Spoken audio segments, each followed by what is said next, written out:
ഇതുണ്ട് നമ്മുടെ ചക്ക. 8.5 കിലോ ഉണ്ട്.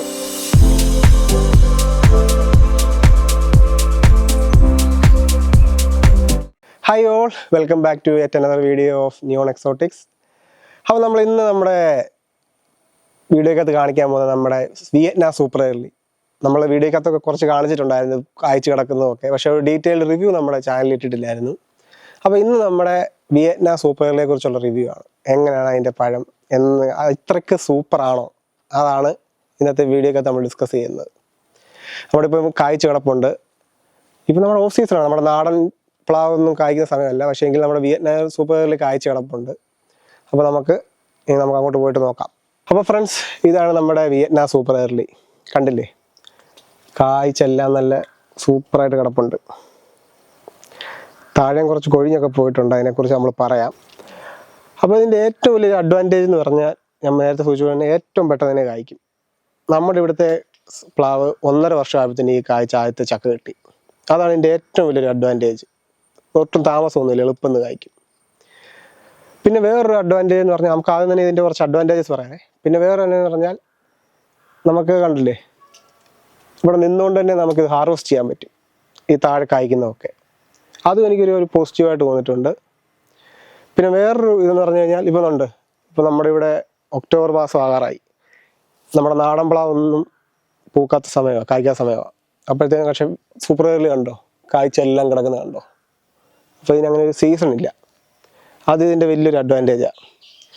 ഇതൊക്കെയാണ് ഇതിൻ്റെ ഒരു മേജർ അഡ്വാൻറ്റേജ് എന്ന് പറയുന്നത്. എളുപ്പം കായ്ക്കും, നമുക്ക് എളുപ്പം ഹാർവെസ്റ്റ് ചെയ്യാം. അതുമല്ലാതെ ഓഫ് സീസണിൽ കായ്ക്കും. പിന്നെ ഇതിന് കുറച്ച് ഡിസഡ്വാൻറ്റേജ് ഒക്കെ ഉണ്ട്. അത് നമുക്ക് ആദ്യം ഇതിനകത്തൊരു ചക്ക പാകമായിട്ട് ഇനി കിടപ്പുണ്ട്, കണ്ടില്ലേ.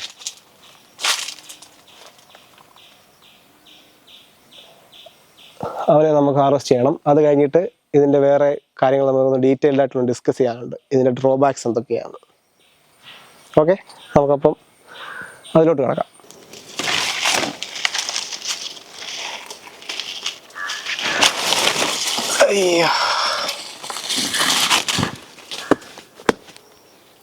വേണ്ട നമ്മുടെ ചക്ക. അപ്പം വേണ്ട നമ്മുടെ ചക്ക ഇത്രയുണ്ട്. അപ്പോൾ ഇത് കറക്റ്റ് എത്ര വെയിറ്റ് ഉണ്ട് നമുക്കൊന്ന് അളന്ന് നോക്കണേ. അതിന് വേണ്ടി നമ്മുടെ വെയിങ് സ്കെയിൽ കൊണ്ടുവന്നിട്ടുണ്ട്. നമുക്കിത് വെച്ച് നോക്കാം, ഇത് എത്ര കിലോ ഉണ്ടെന്നേ.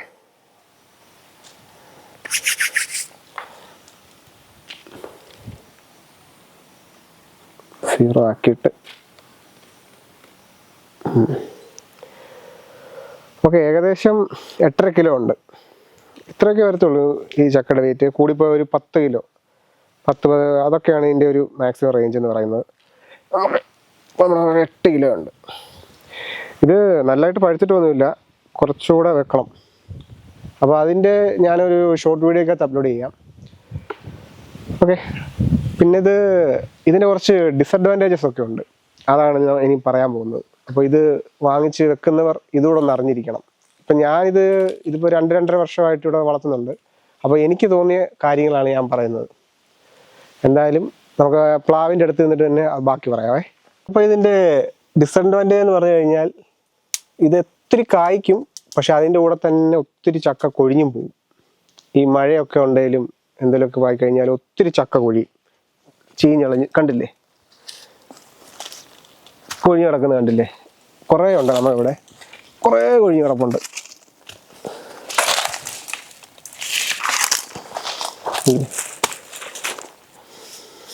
ഈച്ചയൊക്കെ കുത്തി, ഈ ചെറുതായിരിക്കുമ്പോഴേ ഈ ഒരു ടൈപ്പ് ആകുമ്പോഴേ എന്തെങ്കിലുമൊക്കെ വന്ന് കുത്തി ഇതങ്ങ് നശിപ്പിക്കും, ചീഞ്ഞളിച്ചങ്ങ് കളയും. നല്ലപോലെ ഉണ്ടാകുകയും ചെയ്യും, അതുപോലെ തന്നെ ഭയങ്കരമായിട്ട് ഇത് കൊഴിഞ്ഞും പോകും. അങ്ങനെയുണ്ടോ, ചീഞ്ഞളഞ്ഞ് പോകുന്നതുണ്ടോ.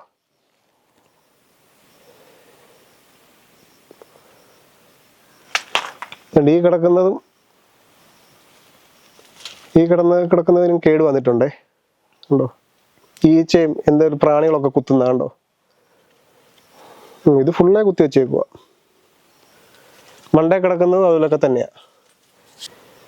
പിന്നെ അടുത്തൊരു വിഷയം എന്ന് പറഞ്ഞു കഴിഞ്ഞാൽ, ഇതിപ്പോൾ കണ്ടോ, ചക്ക ഇങ്ങനെ കൂടി കിടക്കുവാണെങ്കിൽ, ഇത് കണ്ടില്ലേ, ഇത് രണ്ടും കൂടെ കൂടി ഇങ്ങനെ കിടക്കുവാണെങ്കിൽ, ഇത് രണ്ടും കൂടെ കൂടി കിടക്കുന്നതോ അങ്ങ് അളിയാൻ തുടങ്ങും, രണ്ട് സൈഡിൻ്റെയും കൂടെ.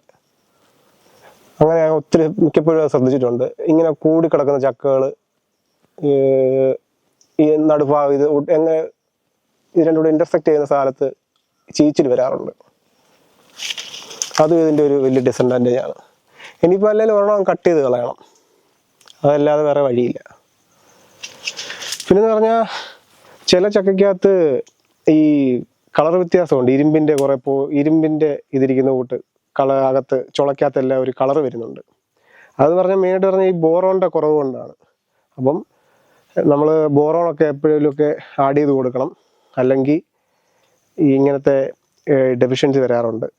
അതും ഒരു പ്രശ്നം തന്നെയാണ്. നമുക്ക് അത് ഒന്ന് കാണാനും ഒരു നല്ലൊരു ഷേപ്പ് ആയിരിക്കണമല്ലോ നമ്മൾ കഴിക്കുമ്പം, അതുകൊണ്ട് നമുക്കൊരു നോക്കേണ്ട കാര്യമല്ലേ.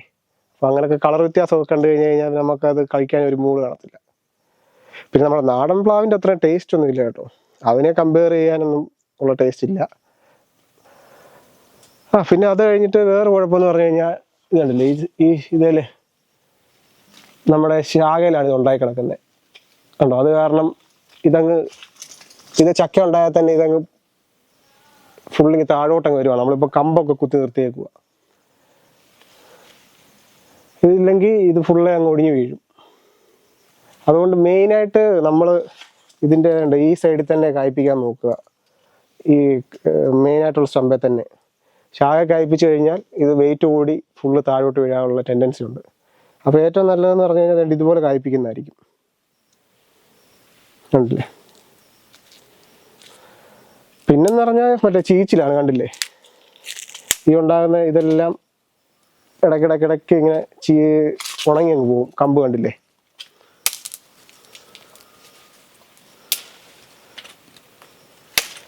ഇതാണ് വേറൊരു വിഷയം.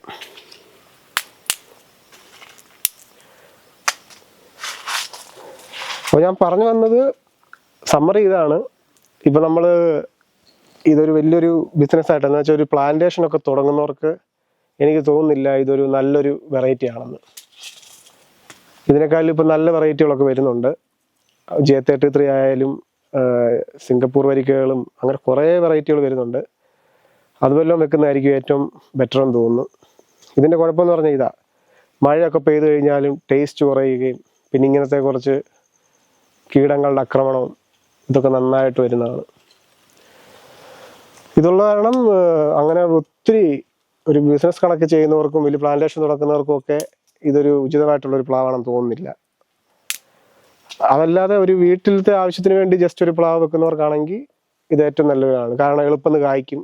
അങ്ങനെ നമുക്ക് അത്രയും വലിയ ഒത്തിരി എണ്ണത്തിൻ്റെ ആവശ്യമൊന്നും വരുന്നില്ലല്ലോ. വീട്ടിലെ ആവശ്യത്തേക്ക് വേണ്ടി കുറച്ചൊക്കെ അല്ലേ വേണ്ടു. അതിനുവേണ്ടി നല്ലൊരു വെറൈറ്റി തന്നെയാണ്.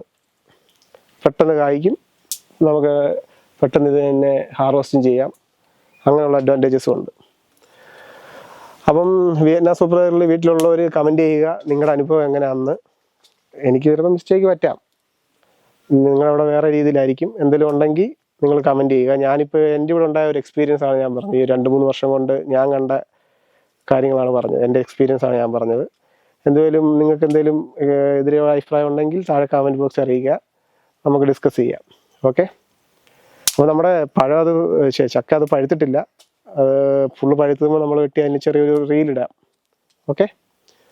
അപ്പോൾ നോക്കിക്കേ, കുറേ എണ്ണം ഇവിടെ നിൽപ്പുണ്ട്. ഒത്തിരി എണ്ണം നമ്മളിത് കായ്പ്പിക്കാനും നിർത്തുന്നില്ല കേട്ടോ. കാരണം ഇതൊരു അത്ര വലുതായിട്ടില്ല. മാക്സിമം കൂടിപ്പോയി ഒരു 7-8 എണ്ണമൊക്കെ നിർത്തുന്നുള്ളൂ. പിന്നെ കണ്ടില്ലേ, ഈ ശാഖയിലുണ്ടാകുന്ന കാരണം നമ്മൾ എന്തെങ്കിലും പൊടിയാതിരിക്കാൻ വേണ്ടി എന്തെങ്കിലും സ്റ്റാൻഡ് കൊടുക്കണം, അല്ലെങ്കിൽ ഇതിൻ്റെ കാര്യം പോക്കാം. അപ്പം ഇതായിരുന്നു നമ്മുടെ വിയറ്റ്നാം സൂപ്പർ എയർലിയുടെ റിവ്യൂ. അപ്പോൾ ഞാൻ പറഞ്ഞ പോലെ തന്നെ എന്തെങ്കിലും ഉണ്ടെങ്കിൽ നമ്മൾ കമൻറ്റ് ബോക്സിൽ അറിയിക്കുക. അപ്പം പുതിയൊരു വീഡിയോ ആയിട്ട് അടുത്ത പ്രാവശ്യം വരുന്നതായിരിക്കും. അപ്പോൾ അത്രയും ബൈ.